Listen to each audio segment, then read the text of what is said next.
Okay. We're good? Yep. We're live? Cool. Yeah. All right, so welcome to Sierra Nova Comics Podcast, or the SNC Podcast, episode 13 with Joel. And to start off, who are you and what do you do? Hey, my name is Joel Rodriguez. I am the writer and co-creator of the Dusk Chronicles, as well as the co-founder of Metal Ninja Studios. And the Dusk Chronicles, by the time this airs, should have just finished up on Kickstarter. Issue number 2. It is a horror series that takes tales that you know and love, throws a horror twist on them, and turns them into nightmares. And the cool thing about it is all of these short stories featured in the first 2 issues are all taking place in the same area. So starting in issue 3, everything's going to be brought together. The entire format of the series changes, and it becomes a mini series that takes everything and combines it all into one glorious nightmare. Awesome. Wow. And what was the other thing you said you were a part of? Metal Ninja Studios. That's the small press publishing company that we use to publish Dusk Chronicles. Nice.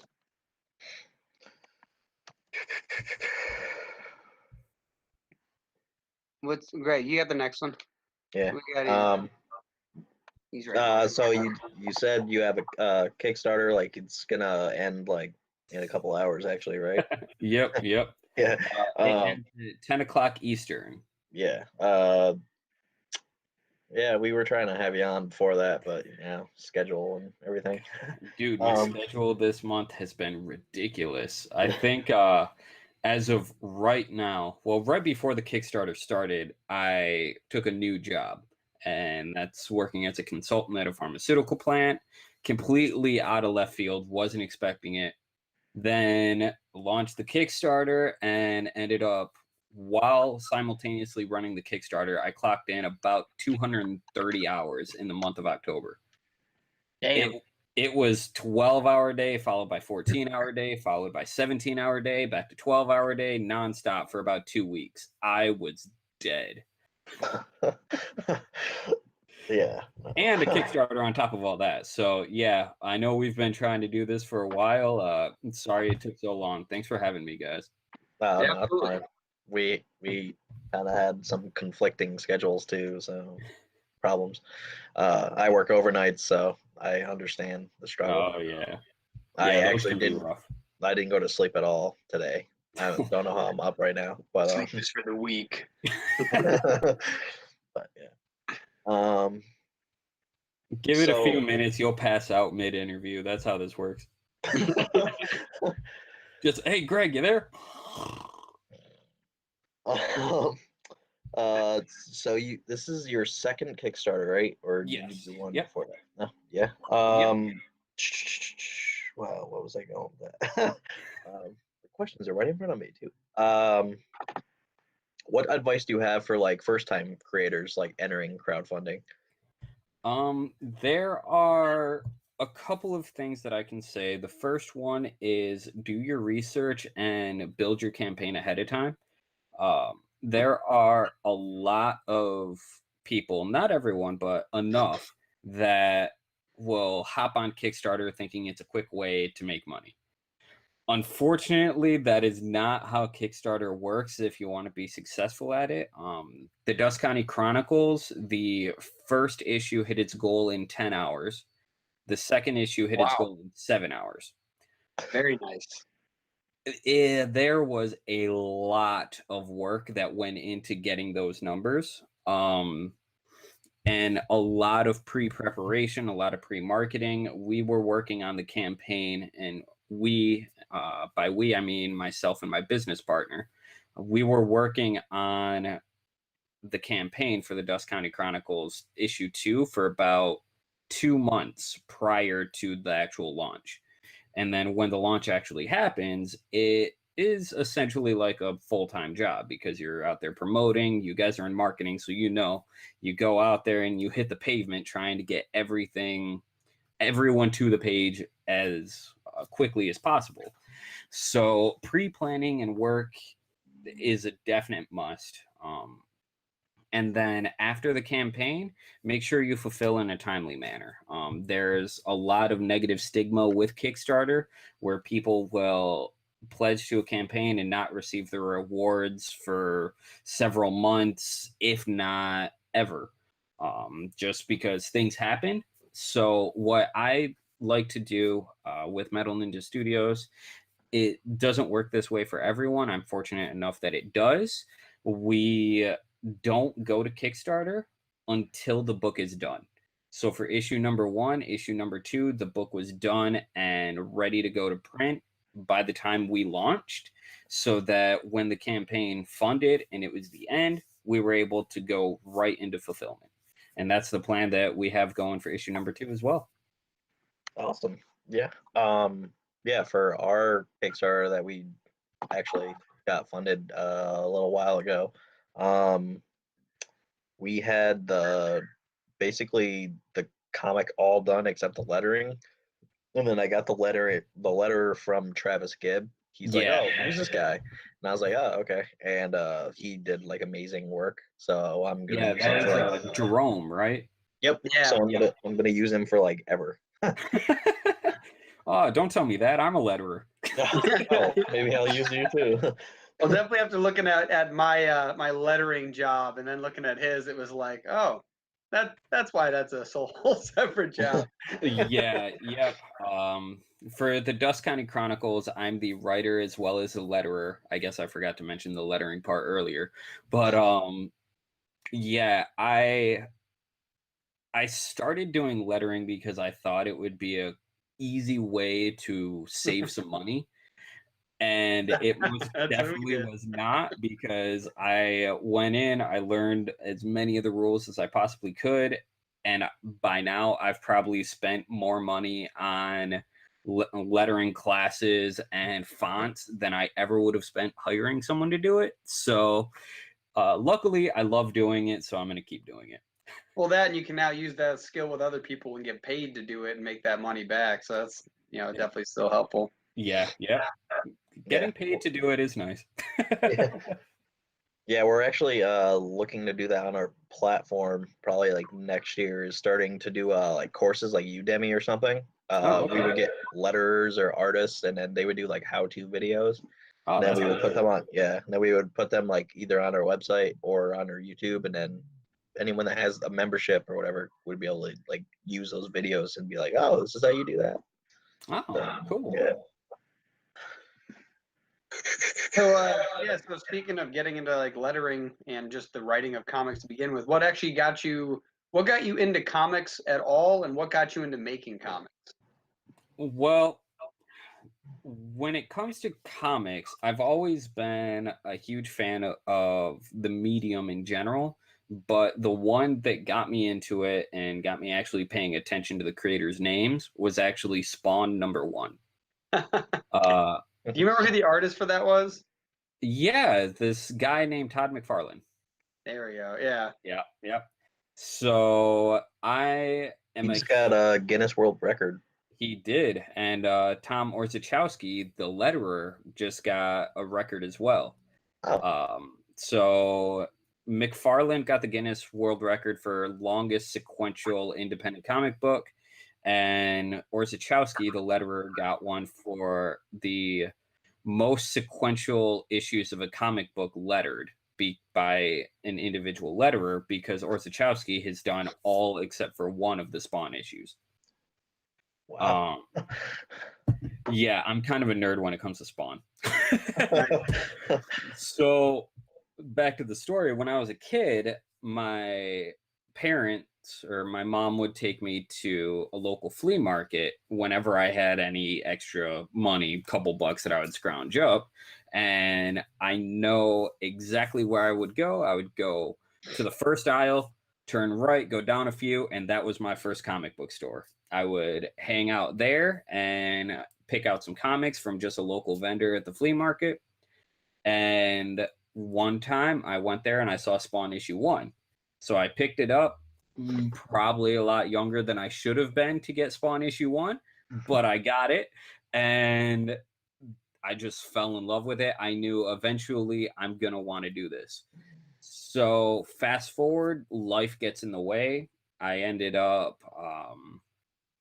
leaving my parents' house, moving in with my girlfriend at the time, getting married, starting or finishing college, doing all of the other things except what I actually wanted to do.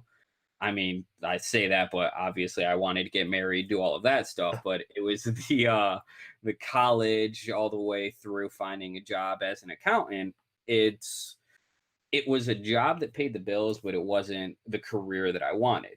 So after taking all of this time and not putting it towards comics, I just decided, okay, what am I waiting for? I've already gotten the education, I've got the job. At this point, I'm coming up with excuses. I can't say I can't do it because I have homework. I'm coming home and I have all this extra time. I need to finally do it. So about August of 2017, was it? Yeah, August of 2018, I started writing the Dusk County Chronicles. I had been writing comics on and off since about 2015, working on essentially the coup de grace big series that I want to release. But everything that I learned in my research was don't start with that, because everyone wants to start with their big series. But at that point, when you're first starting out, A, no one knows you, so you're not going to open to an audience. And B, your skills are not where they're going to be when it comes to releasing that series. So after all that research, I decided, okay, I'm going to start working on some other things. And I saw an opportunity to write for a horror anthology. And I thought, okay, I'll give that a shot. They wanted a 5-page short story, so I wrote a 5-page short entitled A Friend in Me. Yeah.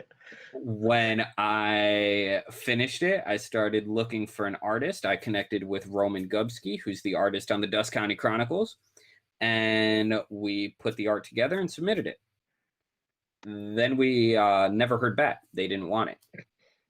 So at that point, I had a choice. I could either keep going with it or I could scrap it and move on to something else. I learned that I love the story way too much, so I decided to keep going with it. Next thing I know, issue number 1 is up on Kickstarter, successfully funded, and we have successfully funded issue number 2. So yeah, it's kind of a snowball effect. You finish the first one and then you get addicted to it and you just got to keep going. No, that's great. That's awesome. So, based on how you've been moving along and where you've gotten so far, what do you hope to accomplish in the next, say, 5 years, and then what do you hope to accomplish in the next 10 years? Well, so the next year, we'll start there. The next year, the Dusk County Chronicles is going to conclude. The current arc is going to finish with a 5-issue miniseries. So that'll be next year. That's 2 years into my comic career. By the time I get 5 years in, I want to have at least 2 more series out, and hopefully by that point 2 or 3 trades. By the time I hit 10 years, I want to be doing this full time. I started writing comics at the age of 25, so by the time I hit 35, I want to be doing it full time, either lettering or writing, doing something in the industry full time. There's a common phrase in this industry called 10 years to an overnight success. And that's because pretty much everyone that we can think of, Brian Michael Bendis, all of these huge names, they kind of exploded onto the scene when really they were grinding the gears for 10 years before that. So Yeah, absolutely. That's kind of what I'm hoping for. Grind the gears for 10 years and then things take off.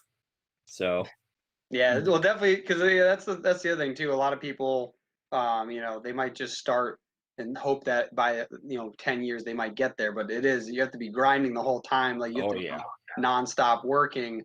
And one, I'd say the other big thing that needs to happen is you need to network like crazy, because that's where that 10-year magic normally happens. It's when you finally meet somebody who all of a sudden 3 of the people you've met already all are connected with this one person who then knows the big person that you need. And Yeah. that's how it is. It's like that one big jump you can make just because you've made the right connections along the way. And like, that's networking is definitely hugely powerful. Like I know I've had incredible experiences just from connecting with people, but if you're trying to get in an industry with art, that's definitely a big thing. You need to know people, you got to get connected. And Well, it's actually funny that you say that, because one unfortunate truth about this industry is it's not what you do, it's who you know. No one's really going to give your story a chance if you don't know the right people. You could have the next great American comic, but no one's really going to give it a chance until you get out there and make the right connections. yeah, someone's got to give it that thumbs up approval. Exactly. That's one of the reasons why I love Kickstarter, is because you don't have to wait for that thumbs up approval to get started. It gives you a chance to get things out there, to get things in people's hands, so that when you start networking, you can say, I'm so and so, I'm Joel Rodriguez. This is what I've already done without your help. This is what I can do with your help. So that's why I love Kickstarter. But the funny thing about networking is my networking in the comics industry has actually helped me in ways that I was never expecting. When I say that this day job came completely out of left field, it's because I got the job because of a connection that I made as a comic creator. So it was complete. When I got into comics, I never thought that I would go from accountant to writing comics to, okay, now I'm a consultant at a pharmaceutical plant. That is a transition that I never expected, but it all came from networking. Oh, 100%. One of the best so I work from home entirely. So basically I make money. I make as much money for how hard I work, essentially. If I don't get work, if I'm not working, I don't get paid. If I work my ass off, I can get paid a lot. And it's great because the biggest payday I ever got was connecting with people as I traveled, getting connected to their friends, and then getting an opportunity paying stupid amounts of money for a skill that I've been building up on the side and have proof of concept. And so I got paid as a web consultant is what I got paid as. And that was like an incredible opportunity I only got because I just kept connecting with people. Yeah, it's the two big things that you mentioned there were connecting with people and then proof of concept. Because if you have something that you can show people, then you're more likely to get your foot in the door. Because especially with comics, so many people say, I want to write a comic. I want to write a comic. There, as you guys both know, there is a lot that goes into creating a comic. There's the story concepting, there's the scripting, then you got to find an artist, and then you find the artist, then you got to work it out, then you get the hopefully in there some point you get an editor, because editors will save your life. Then you got to get it lettered. On top of that, you got to get it printed, you got to get it published, all this stuff that no one knows to think when it comes to, I want to write a comic. So you get all of these big name publishers, you get your Scout Comics, your Aftershocks, your Images, all of these people, they get people daily coming up to them saying, I want to write a comic. But so does everybody else. Exactly. So if you can come up to them and say, I want to write this comic for you, this is what I've already done for me. There's your proof of concept. Now you already have grounds to stand, and they're more than likely going to listen to you. Yeah, whether or not you get published at that point depends on the story you're pitching, but you're going to have more of a foot to stand on if you can show, I already did all of this without you. This is why I want to bring something to you. 100%. Yeah, that's the one thing that when our first comic started, basically I kind of just went through and just made sure there was spelling corrections and stuff. But now the way Greg and I have been working, I'm actually going through and analyzing and breaking down the whole story. So getting that editor definitely is super helpful.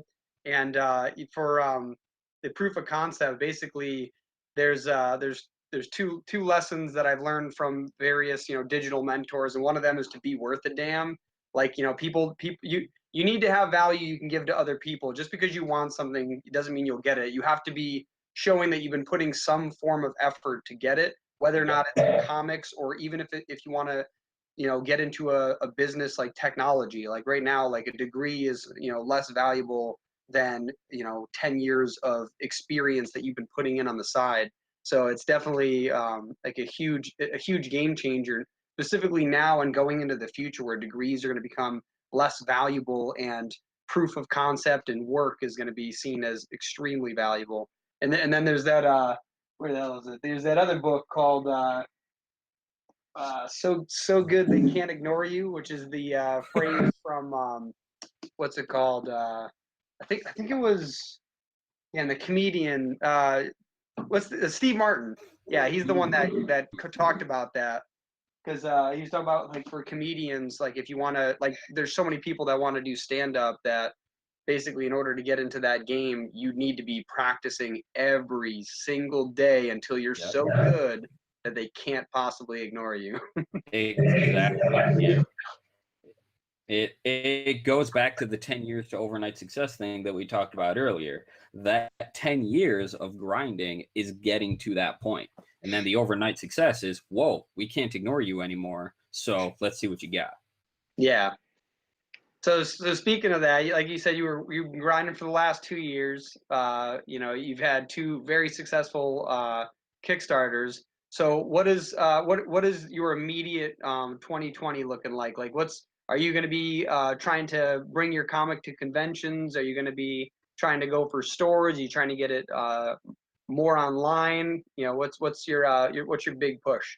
Well, 2020, the big push is going to be finish the story. With the issues that I already have out, issues 1 and 2, the big push for that is hitting the convention scene. In my first issue, with the first issue in 2019, I did a bunch of conventions in Orlando and all of Florida, but then it also took me for the first time ever out to North Carolina, so that was fun. And I want to do more conventions, more traveling, all of that with issues 1 and 2. In terms of digital and the online marketing, we are working on revamping the Metal Ninja Studios web store. So we're hopefully going to be releasing that within the next couple of months and work on promoting that in October, or not October, in 2020. I'm still recovering from the crazy month. So we've got all of that. And then the script for issue 3 is currently going through the editorial process. So we're going to be getting that moving. By the end of 2020, my hope is to have all 5 issues of the Dusk County Chronicles out and in the world. Very awesome. And then I got a random question for you. Are those all Pop Funkos in the background? Oh, it actually took longer than it takes for most people. Yes, they are. What you can't see is that string actually goes all the way around the room. I could see it going to the left, and I honestly, the second we started the feed, because we got like a list of questions, I wrote that question down right on the bottom, and I'm like, I'll wait till we get through the good, like the questions that are like, I don't know, important, I guess. My wife has recently cut down on the collection because the problem with Funkos is they just keep coming. Oh yeah. But she has a pretty sizable pop collection. Yep, it rivals my comic collection. That is very cool, because no, the only reason I even I didn't like get into them, but like I started learning a lot about them was back in 2017. Do you know who Gary Vaynerchuk is?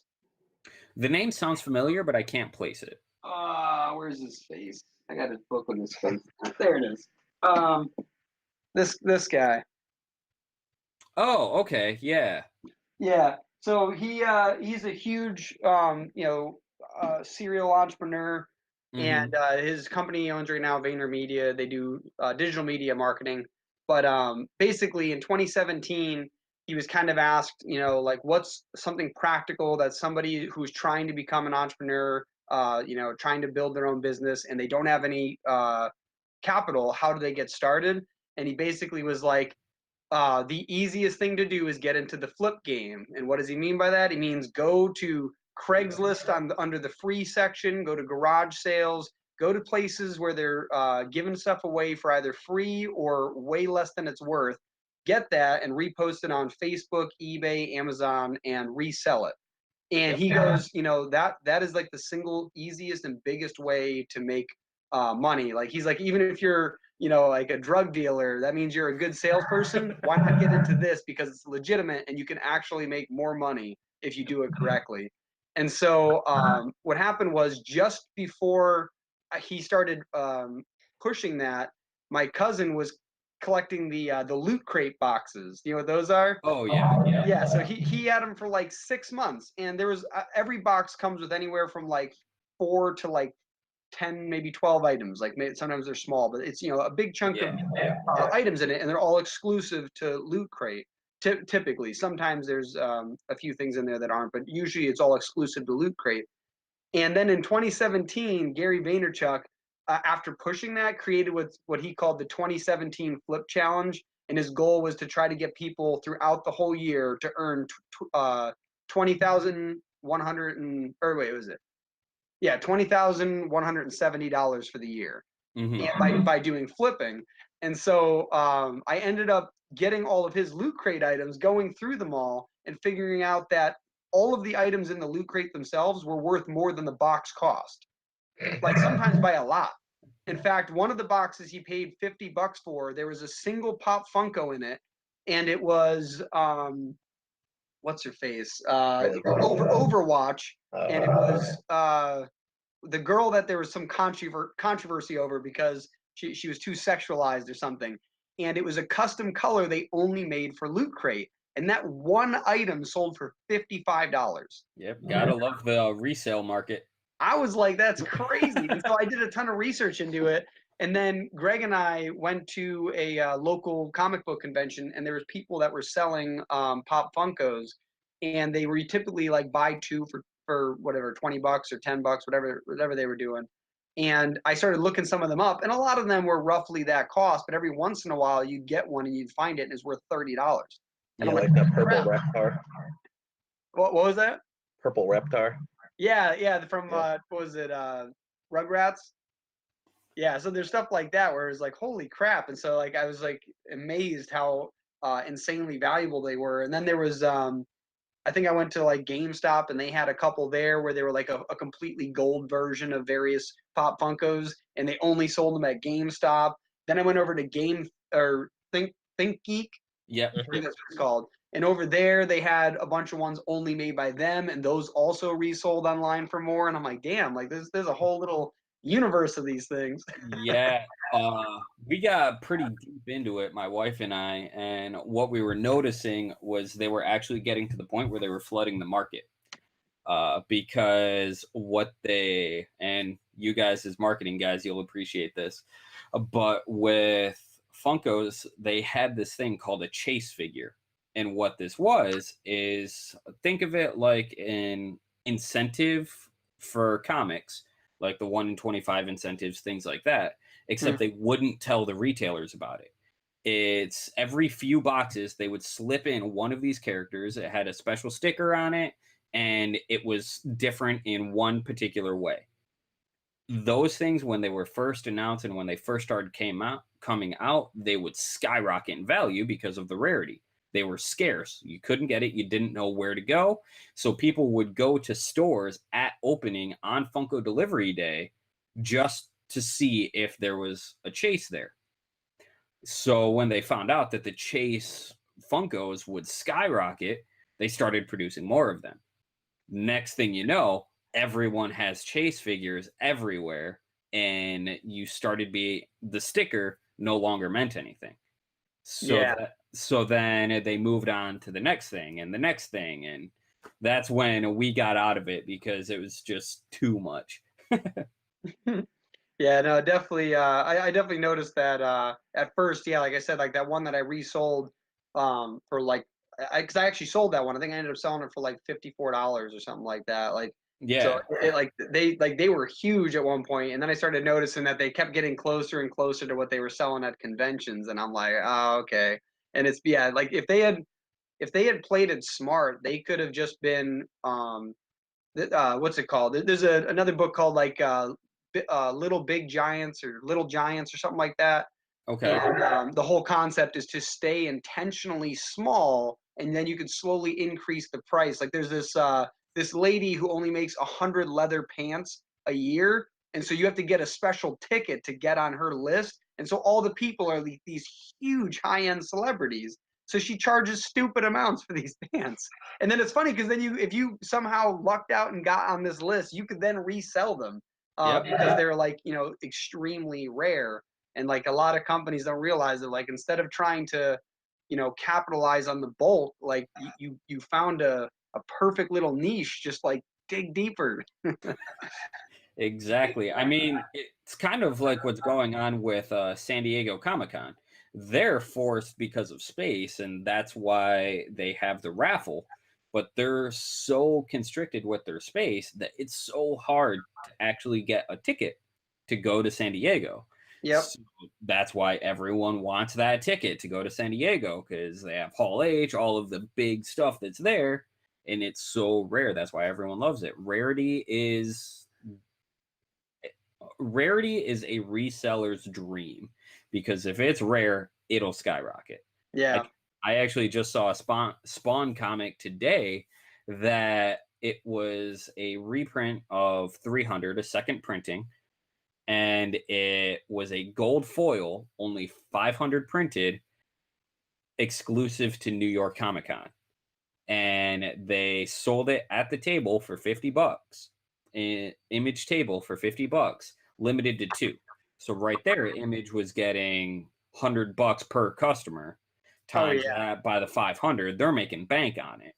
The comic book store here that I saw it at had a $250 ticket on it. And that's all because of that resale flip. Like, if you add rarity to it and it has that resale value, you can skyrocket that price. Yeah, and it's funny too because they don't realize that just because they can't capitalize on the resale, like Yeezys, like sneakers, like people are into huge, like there's certain Yeezys made by Kanye that like if you actually get on the ticket, they're only worth like $150, $250. Yeah. Then some of them resell for like $1,000, and yeah, Kanye doesn't get to capitalize on the 1,000, but the point is that if he ever releases them, they will always all sell. Yep. He doesn't have to have any extra inventory ever, because he knows that because they resell for a lot, that even if the people who want them can't get them, that they can go buy it from someone else with a lot more money. So it's brilliant. And he doesn't need that, like that. He doesn't need to charge 1,000 for it. Like, that's not, if he can sell 500 of them, he's still going to make a ton of money.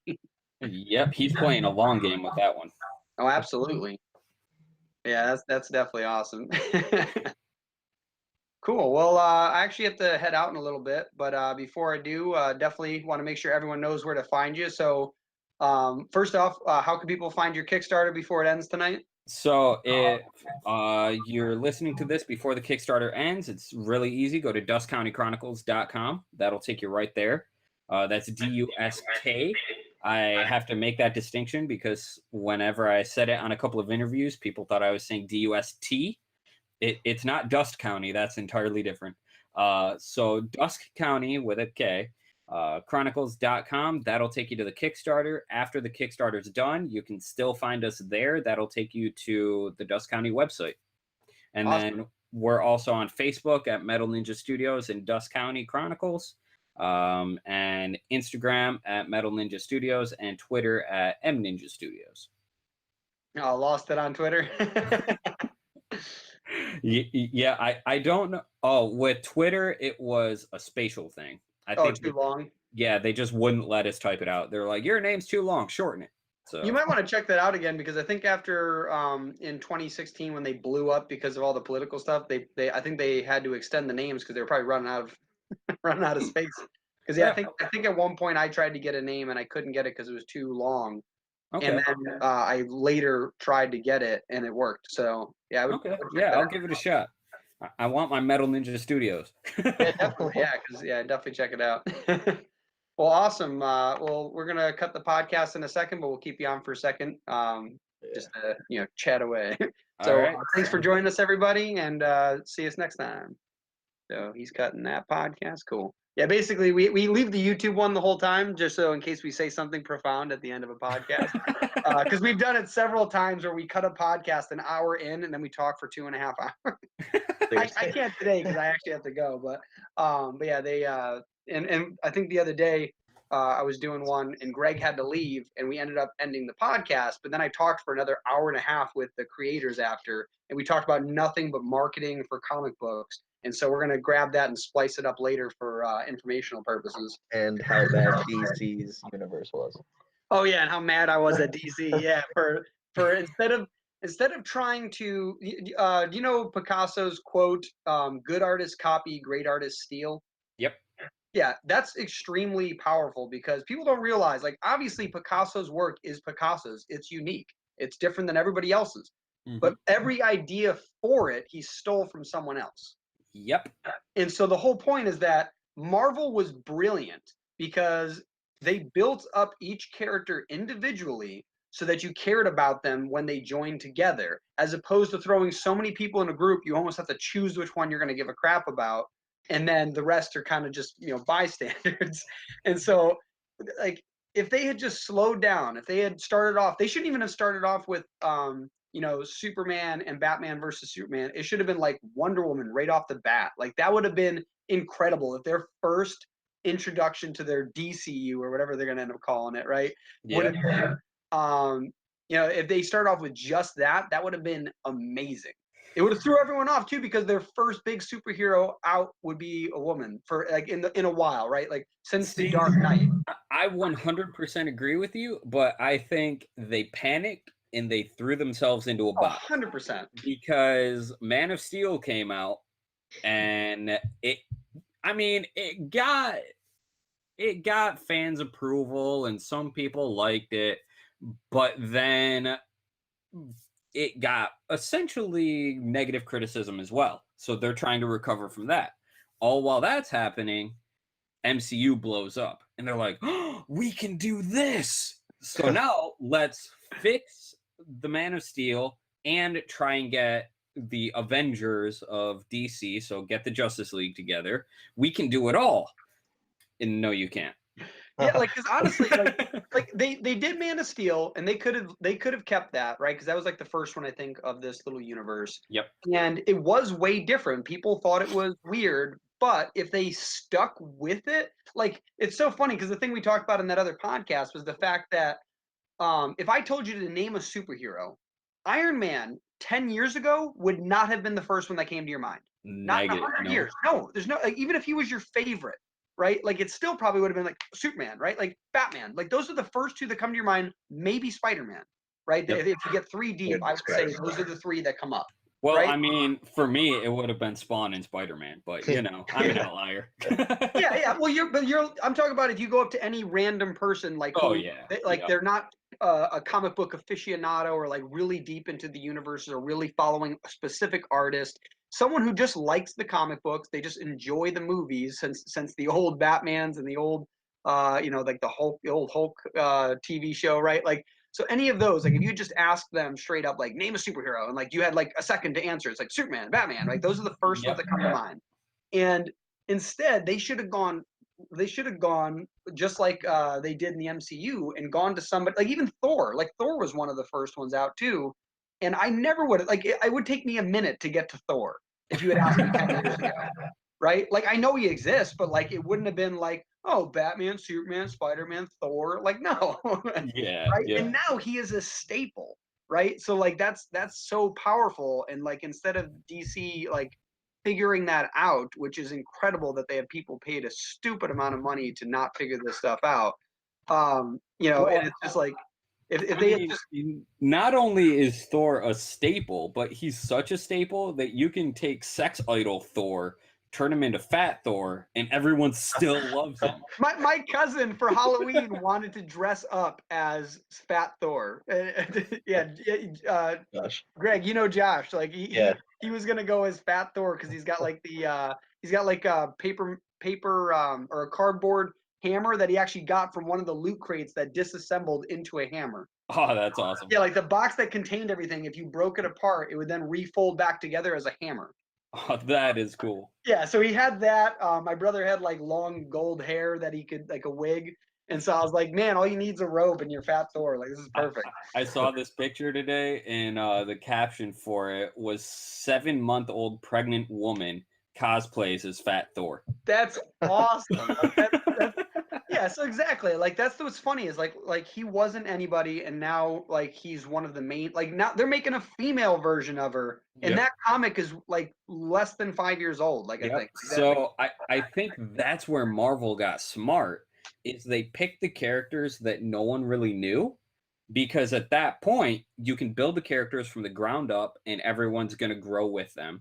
At the same point, you're going to get the comic book fans that are like, oh, I love this character, seems really cool. Let's go into the history and learn about it. Now you're converting your comic book readers. And then all while this is happening, you have your big names, your Spider-Man, your X-Men, your Fantastic Four. They couldn't use those characters. So that's why they started with Iron Man and all the B-list. But they build up the B-list so that by the time your Spider-Man does come in, it's this huge event that now you're getting the A-list character in with the B-list. I was gonna say, don't forget, like they brought Captain America in, I think, right before the first Avengers, and so it was like because they basically built up all the other movies, then they had Captain America, the first Avenger, and then the Avengers came out. So it was like it was so perfect because it was like here's a bunch of misfits, and then the leader, you know, right? And like Iron Man obviously ends up filling that role as well, but it's like that's not how it really plays out up till that point. Yeah. And like at that point, you're like, yes, this is awesome. And they had this planned out like 10 years ago. Like there was a map of all I think they only added about 4 additional movies from the plan they wrote 10 years ago. Because I remember reading through all the movies that were going to come out. And like they added Ant-Man, Spider-Man, what was the other? Doctor Strange, yeah, he wasn't in the original list. Black Panther. And Black Panther, yeah, those were the 4, yeah. But everyone else was like already pre-planned out. So any movie attached to those as well. So obviously like the Ant-Man and the Wasp, yeah, as well. Yeah, so like they did it brilliant. And if DC had started off with Wonder Woman, if they did Aquaman more like they did Man of Steel, I think that would have been interesting because Aquaman was all right. It wasn't a terrible movie. It definitely wasn't a great movie. I think the reason why Aquaman got the response that it did because people loved it. I liked it, and I think the main reason why, same with Shazam, is it was a God, break. I haven't even seen Shazam. You should. It was a good movie. I should. I actually want to see that one. It was a break from what DC was struggling with, and it's the fact that every one of their movies was doom and gloom. And keep in mind, I'm a horror writer. I live for doom and gloom. But the biggest thing that you need to have is you need to have some sort of levity. Because with all of these stories, you should be taking your reader on an emotion or viewer audience on an emotional roller coaster. It should be, oh my God, there's this happy moment and someone just died. Because that's the thing. Like 3000. Exactly. Like one of the reasons why I'm really happy about issue 3 for the Dusk County Chronicles, and I'm really excited to get it out there because I love doing short stories. I'm not sure if you guys have read issue 1. I know, Greg, you have, because when I mentioned a friend in me, you started laughing. But issue number 2 is the same thing with the short stories. And did I send you issue 2? I can't remember. No,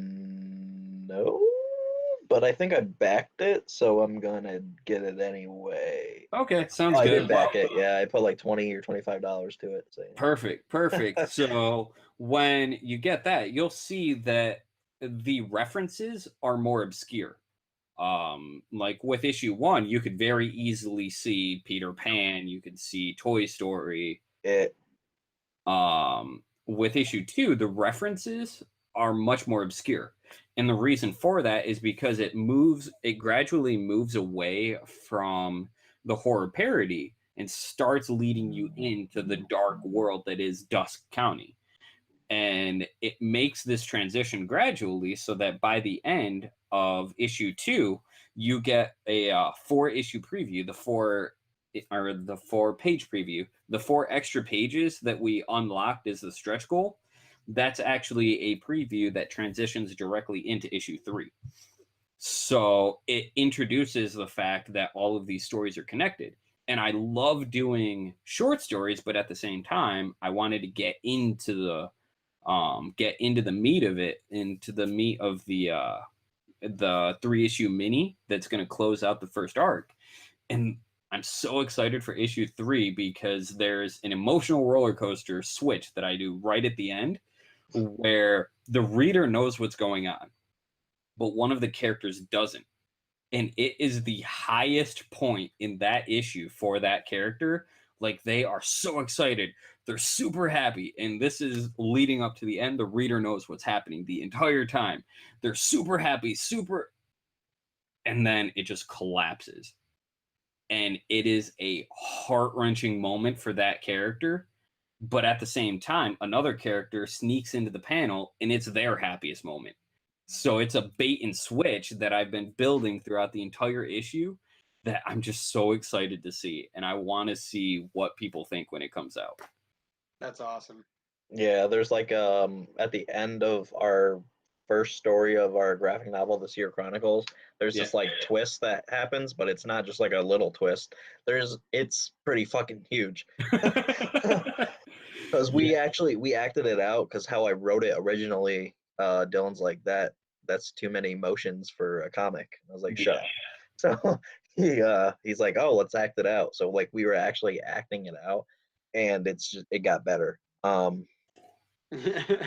I mean, I like how like very comics like it got better. It's like we took it from like, oh, that makes like, I guess that could be a story, to like, shit, that's gonna fuck with people. Like they're gonna finish that comic and not be able to sleep at night.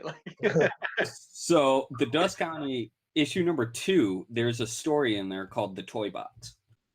And for me, it is the darkest thing that I've ever written. And it's a very emotional thing for me because with the first campaign, our highest tier was the chance to be the star of one of the stories for issue 2. And one of my friends, who I was not expecting, dropped the money to become a main character. That's awesome. So I wrote the story, and it's a very emotional story. And when Andrea, the editor, came on board, one of his biggest critiques for issue number 1 was that the stories had a punch in the gut, but not the twist. Like, you've got to give them, with this type of emotional horror that I try and do, you do a gut punch, but then when they're recovering, you twist it just a little bit more. Got to add that unease. So with this story, it really captures it to the point where I finished writing the script and I'm sitting at my desk. I finish it. I type "to be continued." And I just sit back. I'm like, what the fuck is wrong with me? And it gets to the point where it's so twisted in my head that I send it to my buddy John. And I say, hey, here's the script that I wrote for your story. If this is too much for you, let me know, and I will scrap it and write something else. Luckily, he liked it, so it's in the book. That's awesome. It just made me think of like all those scenes like in like a Dragon Ball Z scene where you just see like that knee or that punch to the gut. You see him bend over, and then there's like one more thrust and like the blood spurts out. It's like, oh no, like he's already dying. Like exactly. It's kind of like the twist the blade aspect. Like if someone gets stabbed, oh, you don't just stab them, you twist the blade a little bit. You give it a little bit extra. And that's what I really started focusing on for issue 2. Like each story in issue 2 has this surprise to it that I somewhat captured in issue 1, but it took it to the extremes in issue 2. And that's why the catchphrase for issue 2 is a journey deeper into Dusk, because issue number 1 kind of had more of the nostalgia feel. It started with a story about toys and all of this stuff. Issue number 2, that goes out the window and it's just straight horror. Issue number 3, it takes all of that into a longer format, but still keeps the same essence of keeping you on edge. And then when you think something is happening, it's got the twist at the end. So that's a good hashtag, deeper into Dusk. And then Yes. then you go further and like hashtag deeper than Dusk. Yeah, so it's I'm really excited for it. I know there are going to be a few tweaks because my editors are they are vicious. I've got 2 people that read every story before it goes to Roman, and that's the creative consultant who's my business partner and my wife, Christina Rodriguez. And I say that because she is fucking vicious. Like, there's in a good way, it makes every story better. But there was a story I joke about where I gave it to her, and it wasn't a Dusk County story. It was a side project that I can't talk about yet. But I gave her the script, and she looked at it, and she read it, and she sat back, and she was like, no. Then just leaves the room. Yeah, so I was like, well, shit. So she's like, nope, this has to go. This has to go. Nope, this doesn't make sense. So I rewrote the entire thing, and the story was better for it. Yeah. And then it goes, so for Dusk County, every story goes through the same thing. Like, she'll read it, and anything that survives her goes to Andrea, and then he'll do the editorial process, make sure all the grammar's there, everything's good.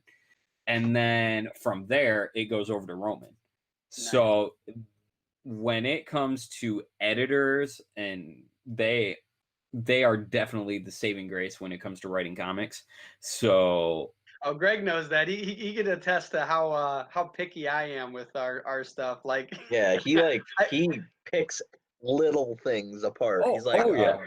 Like I have it when he wrote out Greg is really good at coming up with the general plot, but then I'm like, where's all these little details? Because I'm like, these will be important later, and if they're not, we can make them important. I'm like, I want to know, like, he walks into an Italian restaurant. I go, where's the bar? Where's the tables? Where's the booths? What order? How far? How deep? How many people are in the bar? Where are they in the restaurant? Like, I was like diving so deep. I'm like, where's the back door to the office room? I'm like, even if they're not going to go in there, I want to know where it is.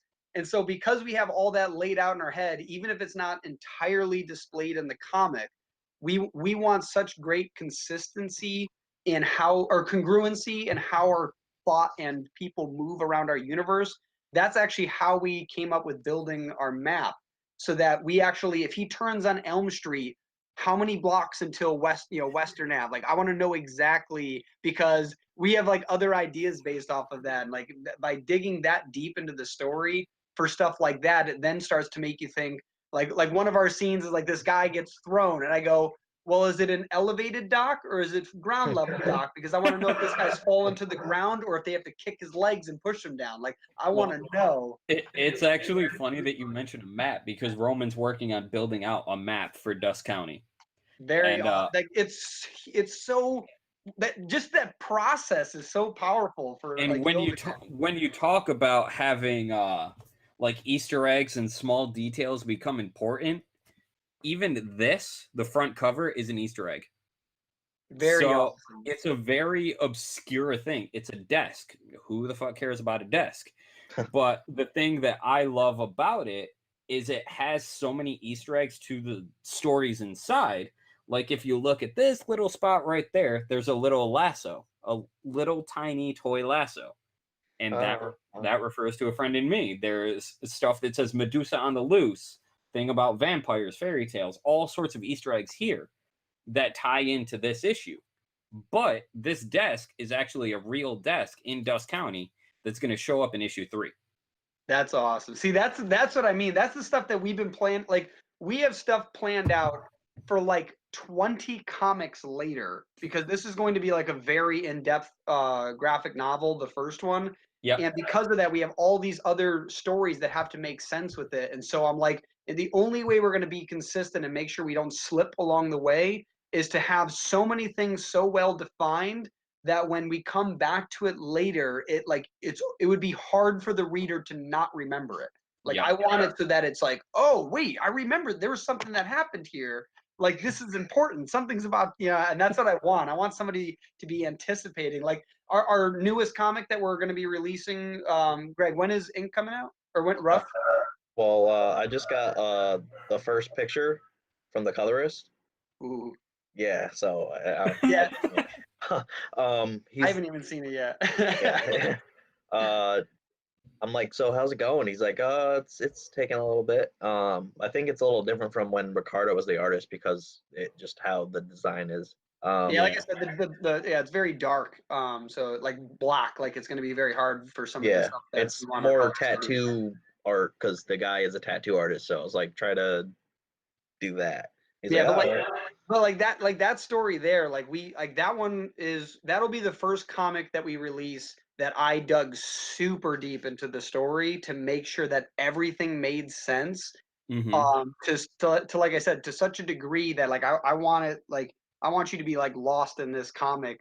And we even planned it out to the point where I want it so when you're going through the comic, literally when you flip the page to see the first, like one of the first like wow pages, I want it to be on the back of one of the sheets. I don't want it to be on the right hand side. I want it on the left side, so you have to flip and go, oh shit. You know what I mean? Like I want. That's the fun part. I've got plenty of things like that. There's actually there's a comic that I'm working on in the background that's it's a pitch that I just submitted yesterday, and oh man, I've got so many panels like that. Like when you flip the page every single time, something is happening. And that's one of my favorite things about writing comics is mastering that page turn. Because the biggest thing that I noticed, and one of the fun things I had with issue 3 is every single time they get to that bottom right corner, it's our job as writers to give them a reason to flip the page. 100%. And when they flip the page, it should be like that. Okay, now I need to read what's on this page. Oh, now I need to go to the next one. Oh my God. Okay, now I need to read that. Exactly. They should do that every single time they flip that's the actually one of the reasons why in the future we're going to be probably completely redrawing the first comic so that we can better set that up, because there are a few times where we did end up having a wow in the bottom right, and I'm like, like we should have, like I didn't think about it because it's the first comic we created. Oh yeah. Like, none of that stuff. Like I was more worried of making sure that people's faces look the same. I was like, yes, that is still the same person. Yeah. But I actually have to head out because I actually am somebody's ride. But it was definitely great chatting with you. I hope we have you on again for a future podcast. You and Greg will keep chatting if you'd like, but like I said, I got to head out. Sounds good. I think I actually got to head out too. I got he's got to do his dinner and promotion and stuff. Yeah, absolutely. I got like 2.5 hours left. I need to get to work. Absolutely. Yeah. So get to work, and we'll let you go.